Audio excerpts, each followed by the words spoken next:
Who am I? Nan Yar. All living beings desire to be happy always, without any misery. In every one there is observed supreme love for oneself, and happiness alone is the cause of love.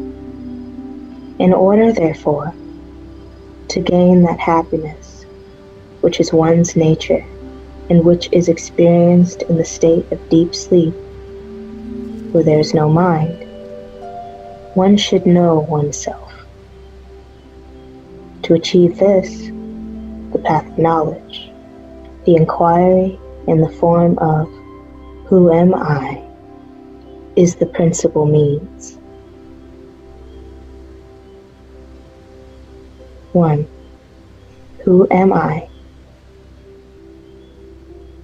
The gross body, which is composed of the 7 humors, the hattas, I am not. The cognitive sense organs, namely the senses of hearing, touch, sight, taste, and smell, which apprehend their respective objects, namely sound, touch, color, taste, and odor, I am not. The 5 cognitive sense organs, namely the organs of speech, locomotion, grasping, excretion, and procreation, which have as their respective functions speaking, moving, grasping, excreting, and enjoying, I am not. The 5 vital airs, prana, etc., which perform respectively the 5 functions of inbreathing, etc., I am not. Even the mind which thinks, I am not. Then is science too, which is endowed only with the residual impressions of objects, and in which there are no objects and no functionings. I am not. 2. If I am none of these, then who am I? After negating all of the above mentioned as not this, that awareness which alone remains, that I am. 3. What is the nature of awareness? The nature of awareness is existence, consciousness, bliss. 4. When will the realization of the self be gained? When the world, which is what is seen, has been removed, there will be realization of the self, which is the seer. 5. Will there not be realization of the self even while the world is there or taken to be real? There will not be. 6. Why?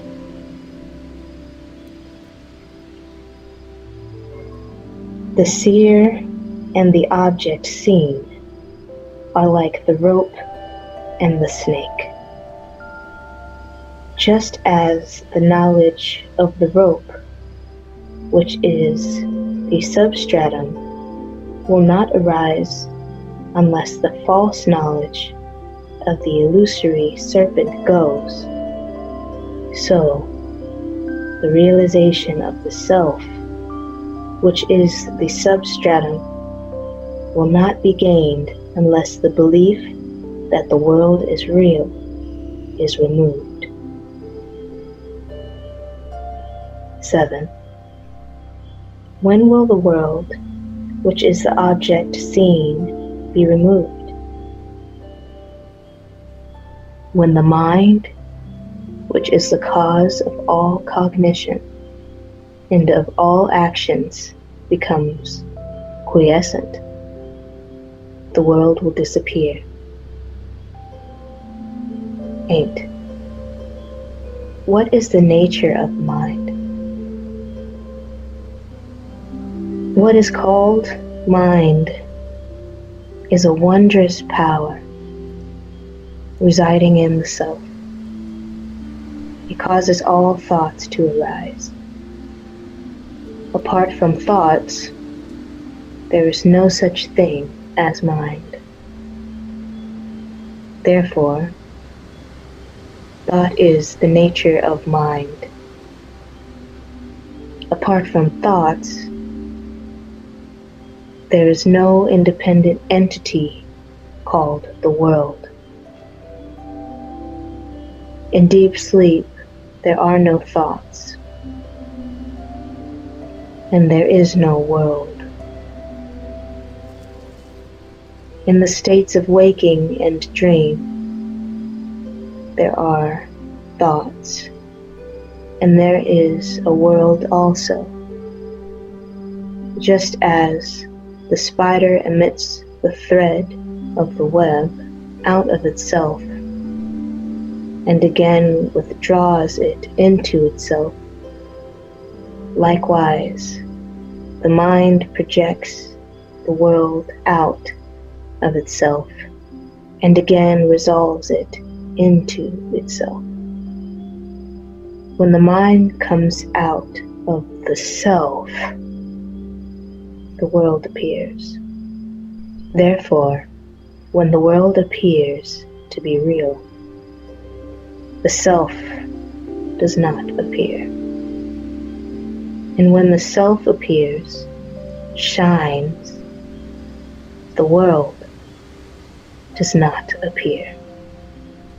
When one persistently inquires into the nature of the mind will end leaving the self as its residue. What is referred to as self is the Atman. The mind always exists only in dependence on something gross. It cannot stay alone. It is the mind that is called the subtle body or the soul, Jiva.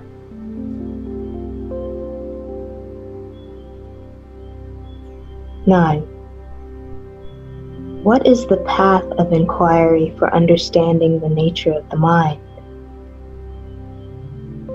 That which rises as I in this body is the mind.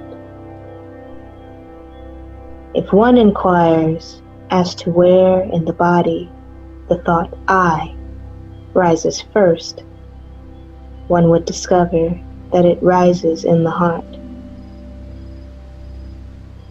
That is the place of the mind's origin.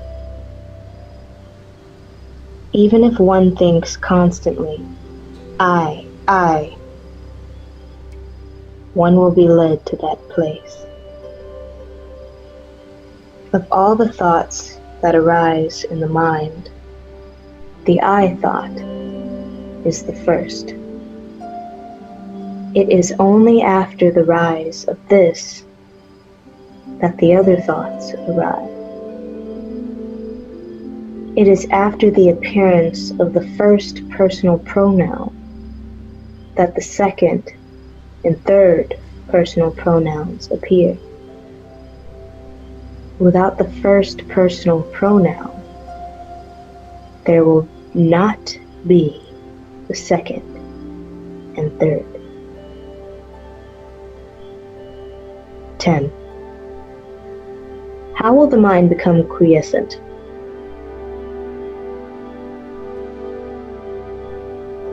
By the inquiry, who am I? The thought, who am I, will destroy all other thoughts.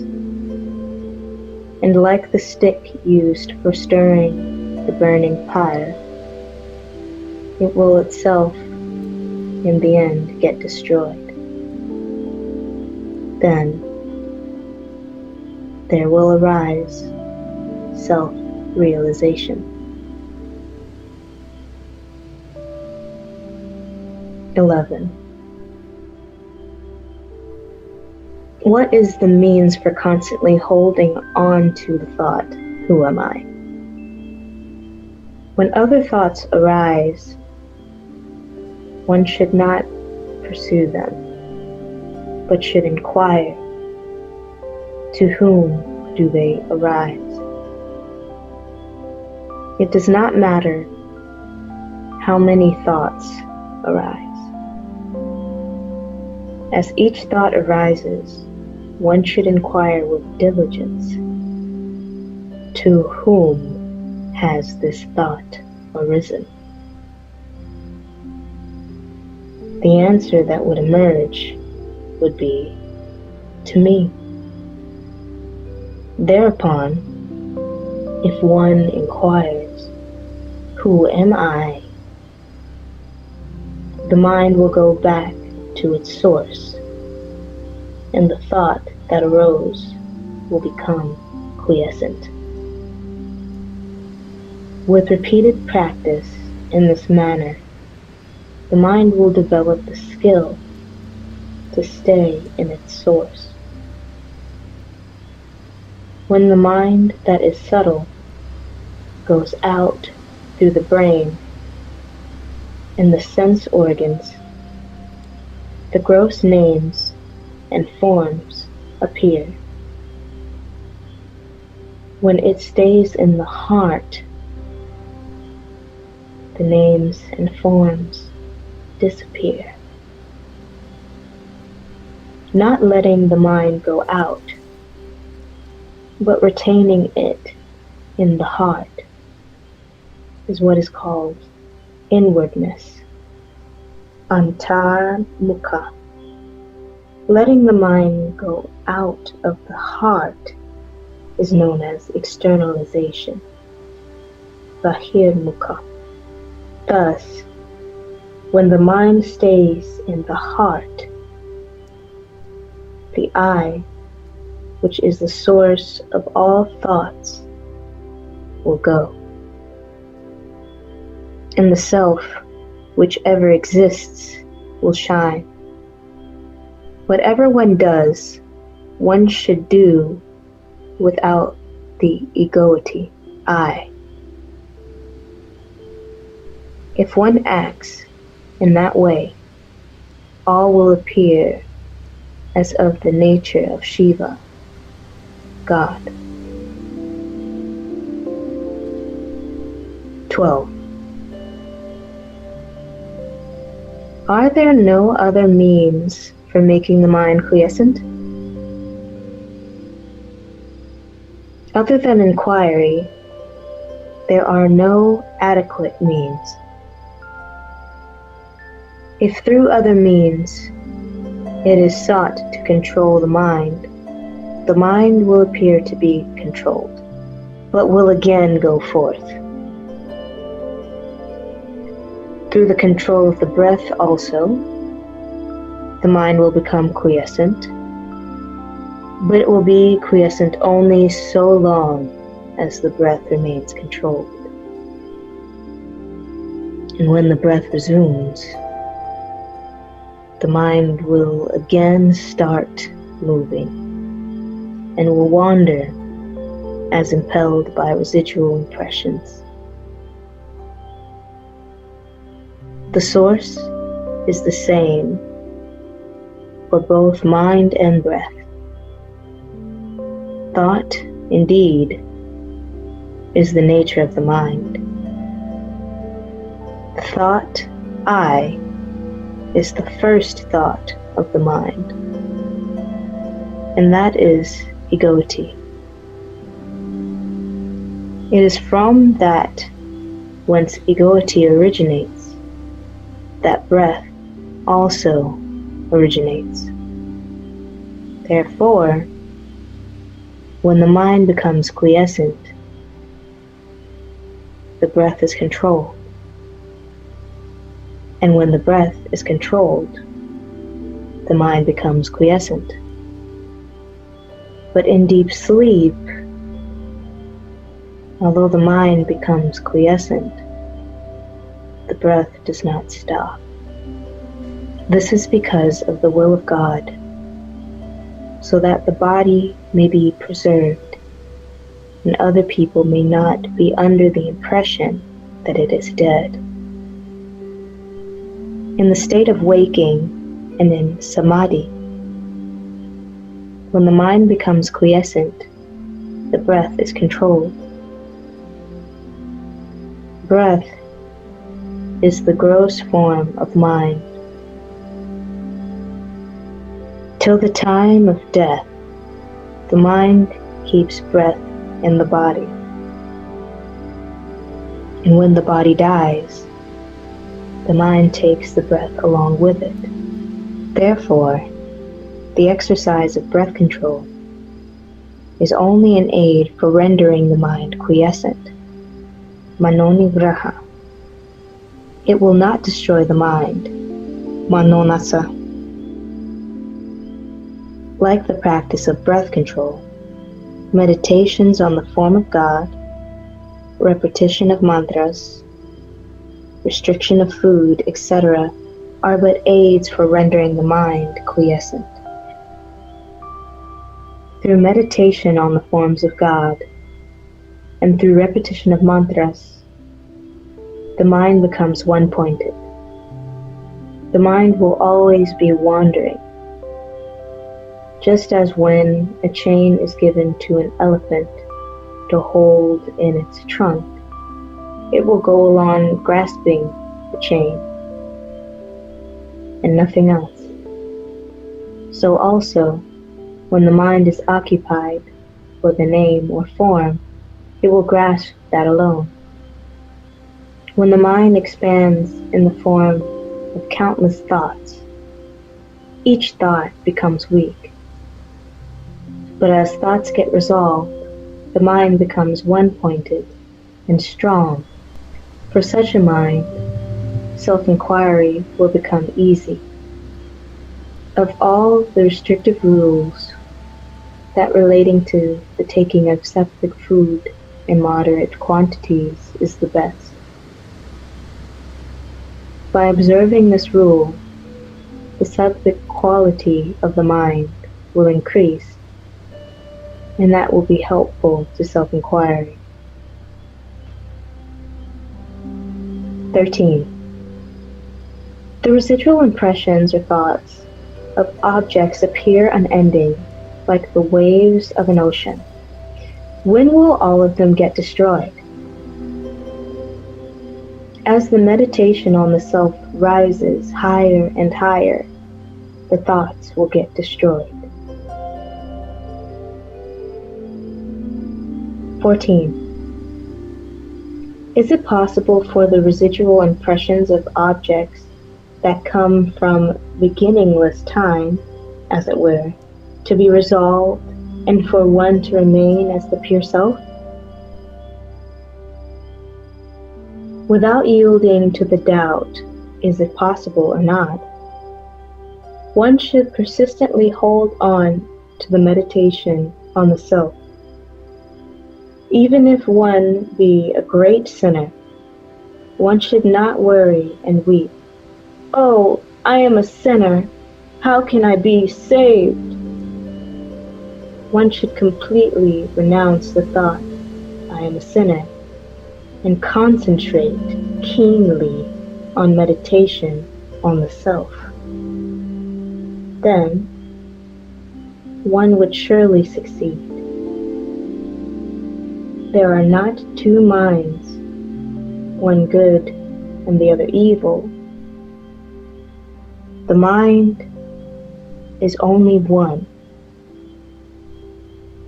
It is the residual impressions that are two kinds, auspicious and inauspicious. When the mind is under the influence of auspicious impressions, it is called good. And when it is under the influence of inauspicious impressions, it is regarded as evil. The mind should not be allowed to wander towards worldly objects and what concerns other people.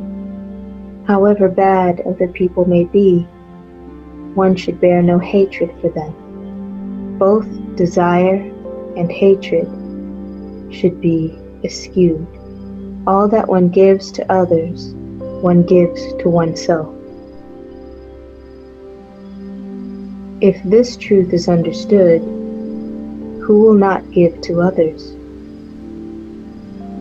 When oneself arises, all arises. When oneself becomes quiescent, all becomes quiescent. To the extent we behave with humility, to that extent there will result good. If the mind is rendered quiescent, one may live anywhere. 15. How long should inquiry be practiced? As long as there are impressions of objects in the mind, so long the inquiry, who am I, is required. As thoughts arise, they should be destroyed then and there, in the very place of their origin, through inquiry. If one resorts to contemplation of the self unintermittently until the self is gained, that alone would do. As long as there are enemies within the fortress, they will continue to sally forth. If they are destroyed as they emerge, the fortress will fall into our hands. 16. What is the nature of the self? What exists in truth is the self alone. The world, the individual soul, and God are appearances in it, like silver in mother of pearl. These three appear at the same time and disappear at the same time. The self is that where there is absolutely no I thought. That is called silence. The self itself is the world. The self itself is I. The self itself is God. All is Shiva. The self. 17. Is not everything the work of God? Without desire, resolve, or effort, the sun rises, and in its mere presence, the sunstone emits fire, the lotus blooms, water evaporates, people perform their various functions and then rest. Just as in the presence of the magnet, the needle moves. It is by virtue of the mere presence of God that the souls governed by the three cosmic functions, or the fivefold divine activity, perform their actions and then rest in accordance with their respective karmas. God has no resolve. No karma attaches itself to him. That is like worldly actions not affecting the sun, or like the merits and demerits of the other four elements not affecting all-pervading space. 18. Of the devotees, who is the greatest? He who gives himself up to the self that is God is the most excellent devotee. Giving oneself up to God means remaining constantly in the self without giving room for the rise of any other thoughts other than that of the self. Whatever burdens are thrown on God, He bears them. Since the supreme power of God makes all things move, why should we, without submitting ourselves to it, constantly worry ourselves with thoughts as to what should be done and how, and what should not be done and how not? We know that the train carries all loads. So after getting on it, why should we carry our small luggage on our head to our discomfort, instead of putting it down in the train and feeling at ease? 19. What is non-attachment?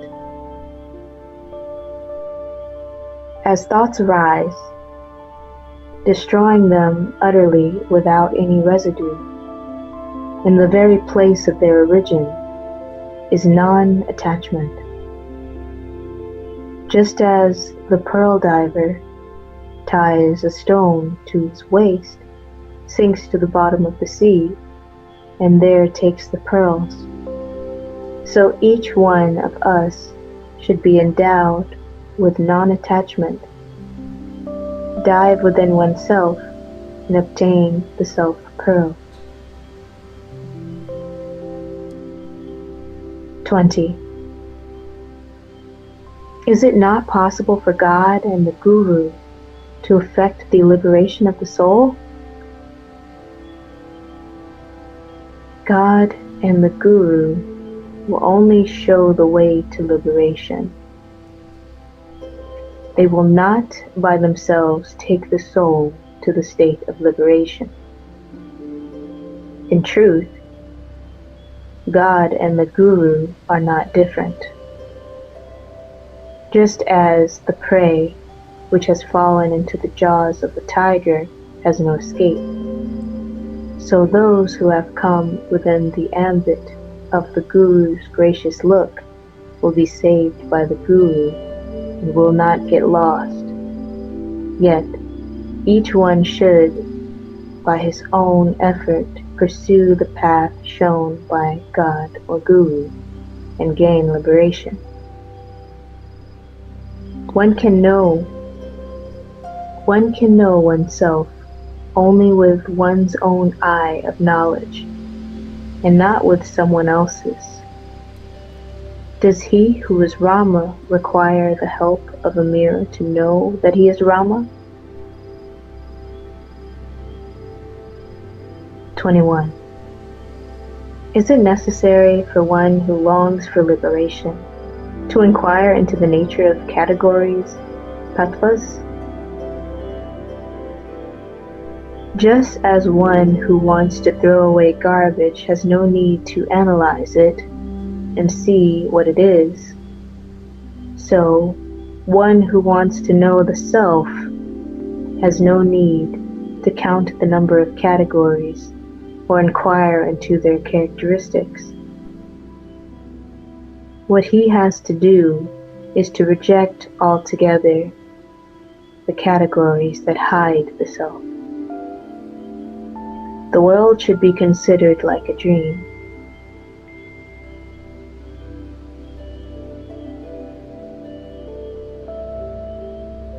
(22) Is there no difference between waking and dream?